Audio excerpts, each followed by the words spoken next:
আমার নবী 63 বছর জিন্দেগিতে যে কষ্ট করেছেন, পেটে পাথর বাঁধা থেকে শুরু করে না খেয়ে থাকা, আয় হায়, আপনি শুনে অবাক হবেন। একটা খেজুরের অর্ধেক পচে গেছে, একটা খেজুরের অর্ধেক পচে গেছে, আমার নবী সেটা নিয়ে সাফ করতেছিলেন।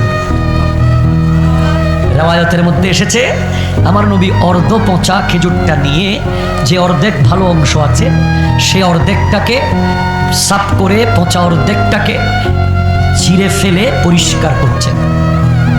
কোন এক সাহাবা বলছেন, ইয়া রাসূলুল্লাহ, এটা কেন নিচ্ছেন? অর্ধেক খেজুর পচা। নবী বলছেন, তোমার নবী 4 দিন ধরে কিছু খায় না, উপোস থেকে পেটে পাথর বেঁধে পাহাড়ে বন্দি থেকে গোটা জিন্দেগি উম্মতি উম্মতি করে 21 দিন দাঁড় করিয়ে রেখেছে তায়েফের মানুষ আমার নবীকে গেইটে।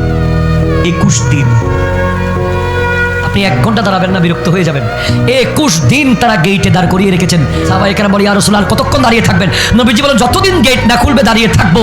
আল্লাহ বলছে তাদেরকে ইসলামের দাওয়াত দিতে। 21 দিন পর তারা গেট খুলেছে। গেট তো খুলেছে ঠিক, মেহমানদারি করে নাই, পাগলা কুকুর লেলিয়ে দিয়েছে নবীর দিকে।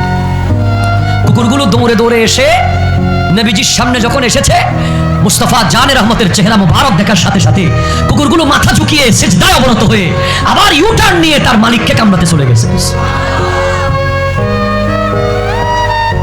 ওরা শেষ পর্যন্ত নবীকে তাও ছাড়ে নাই, পাথর মেরে মেরে ওটা আপাদে মস্তক রক্তে রঞ্জিত করেছে। নবীজির খুন মুবারক কপাল থেকে বেয়ে জিসিম মুবারক হয়ে নুরানি খুন মুবারক, যেই রক্তের একটা ফোঁটা কেউ পান করতে পারলে তার জন্য জাহান্নাম হারাম হয়ে যাবে।